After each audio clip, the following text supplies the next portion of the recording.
ಕನ್ನಡದ ಹಿರಿಯ ನಟಿ ಲೀಲಾವತಿ ಇನ್ನು ನೆನಪು ಮಾತ್ರ. ದಕ್ಷಿಣ ಕನ್ನಡ ಜಿಲ್ಲೆಯ ಬೆಳ್ತಂಗಡಿಯಲ್ಲಿ ಹುಟ್ಟಿ ಕನ್ನಡ ಸಿನಿಮಾ ರಂಗದ ಅನಭಿಷಕ್ತ ರಾಣಿಯಾಗಿ ಲೀಲಾವತಿ ಮೆರೆದಿದ್ದರು. ಕನ್ನಡ ಸಿನಿಮಾದಲ್ಲಿ ಅವರು ತೊಡಗಿಸಿಕೊಂಡ ಬಳಿಕ ಮಾತೃನೆಲದ ಭಾಷೆಯ ಪ್ರೀತಿಯಲ್ಲಿ ತುಳು ಭಾಷಾ ಚಲನಚಿತ್ರದ ಆರಂಭಕ್ಕೆ ಲೀಲಾವತಿ ಅವರು ಮೊದಲು ಸಹಾಯ ಹಸ್ತ ನೀಡಿದರು. ತುಳುವಿನ ದಾರದ ಬುಡದಿಯಿಂದ ಆರಂಭವಾಗಿ ಹಲವು ತುಳು ಸಿನಿಮಾಗಳ ನಿರ್ಮಾಣಕ್ಕೆ ತನ್ನದೇ ಆದ ರೀತಿಯಲ್ಲಿ ಬೆಂಬಲ ಸಹಾಯ ನೀಡಿದ್ದರು.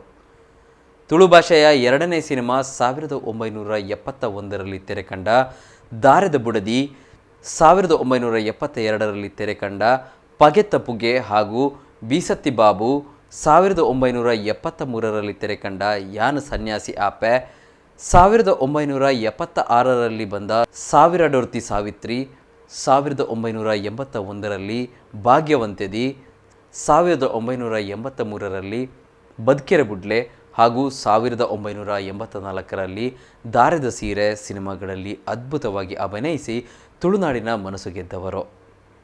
ಮನೆಯಲ್ಲಿಯೂ ಅವರು ತುಳುವಿನಲ್ಲಿಯೇ ಹೆಚ್ಚಾಗಿ ಮಾತನಾಡುತ್ತಾ ತುಳು ಭಾಷಾ ಪ್ರೇಮ ಮೆರೆದವರು.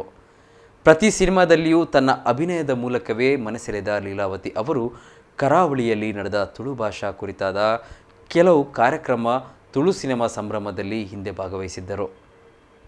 ಹಲವು ವರ್ಷಗಳ ಹಿಂದೆ ನಿರಂತರವಾಗಿ ಕರಾವಳಿಯ ವಿವಿಧ ದೇವಾಲಯಗಳಿಗೆ ಭೇಟಿ ನೀಡಿ ದೇವರ ದರ್ಶನ ಪಡೆಯುತ್ತಿದ್ದರು. ಲೀಲಾವತಿ ಅವರು ಮೂಲತಃ ದಕ್ಷಿಣ ಕನ್ನಡ ಜಿಲ್ಲೆಯ ಬೆಳ್ತಂಗಡಿ ತಾಲೂಕಿನವರು. ಮಂಗಳೂರಿನ ಕ್ರಿಶ್ಚಿಯನ್ ಕುಟುಂಬವೊಂದು ಅವರನ್ನು ಸಾಕಿ ಸಲಹಿತ್ತು. 2ನೇ ತರಗತಿಯವರೆಗೆ ಕಂಕನಾಡಿಯ ಸೈಂಟ್ ಮೇರೀಸ್ ಶಾಲೆಯಲ್ಲಿ ಅವರು ಶಿಕ್ಷಣ ಪಡೆದಿದ್ದರು. ಬಾಲ್ಯದ ತುಳುನಾಡಿನ ನಂಟು ಆ ಸೆಳೆತವನ್ನು ಕೊನೆಯ ತನಕವೂ ನೆನಪಿಟ್ಟುಕೊಂಡಿದ್ದರು.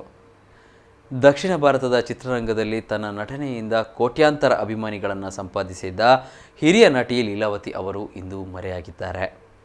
ಆದರೆ ಅವರು ಅಭಿನಯಿಸಿದ ಸಿನಿಮಾಗಳು ಇನ್ನೂ ಅವರ ಇರುವಿಕೆಯನ್ನು ಹಾಗೆ ಉಳಿಸಿಕೊಂಡಿದೆ.